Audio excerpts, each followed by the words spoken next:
آج کل mobile devices میں نمایاں رہنے کے لیے کمپنیاں مزید اور بہتر کیمرے شامل کر رہی ہیں، لیکن کبھی کبھی چیز سے زیادہ اسے پیش کرنے کا انداز اہم ہوتا ہے۔ اور اگرچہ کہا جاتا ہے کہ کتاب کا سر ورق دیکھ کر اس کے مضمون کے بارے میں فیصلہ نہیں کرنا چاہیے، لیکن مائیکروسافٹ اس کے لیے بھی بالکل تیار ہے کہ لوگ فون کی شکل دیکھ کر فیصلہ کریں۔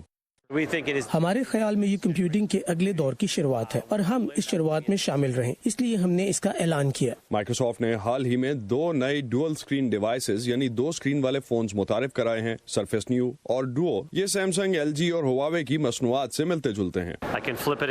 میں اسے ٹیبلٹ موڈ میں تبدیل کر سکتا ہوں، جس سے میں اس پر نوٹس لے سکتا ہوں، اور اگر میں اسے پی سی میں تبدیل کرنا چاہتا ہوں تو میں کی بورڈ کو آن کر سکتا ہوں، اسٹائلس نکال سکتا ہوں، جس کے بعد یہ میرے لیے ایک مکمل کمپیوٹر کی طرح بن جاتا ہے۔ مائیکروسافٹ اس وقت کچھ بڑے رجحانات کا حصہ بننا چاہتا ہے۔ ہم بہت ساری لچکدار اسکرینیں، بہت ساری ڈبل اسکرینیں دیکھتے ہیں، ایسے موبائلز جو آپ کو زیادہ اسکرین سپیس دیتے ہیں۔ لیکن کیا لوگوں کو اسکرین سپیس زیادہ چاہیے؟ اس وقت اس کی طلب بہت زیادہ نہیں ہے۔ زیادہ توجہ فولڈنگ ڈسپلے اور ان کے لچکدار ہونے پر ہے تاکہ دوہری اسکرین کا زیادہ سے زیادہ فائدہ اٹھایا جا سکے۔ مائیکروسافٹ کہتا ہے کہ یہ سب آپ کے کام کرنے کی صلاحیت میں اضافے کے لیے ہے۔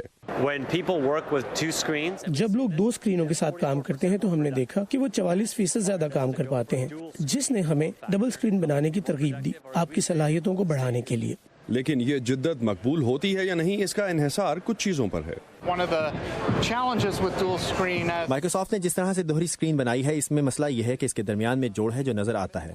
ابھی مائیکروسافٹ جو سامنے نہیں لایا وہ ہے ان ڈیوائسز کی قیمت، اور شاید یہی وہ سب سے اہم باریکی ہے جس کی بنیاد پر فیصلہ ہوگا کہ لوگوں کو ایسا فون چاہیے بھی یا نہیں۔ ٹی نیٹ فرینڈ کے ساتھ اسد اللہ خالد، وائس آف امریکہ۔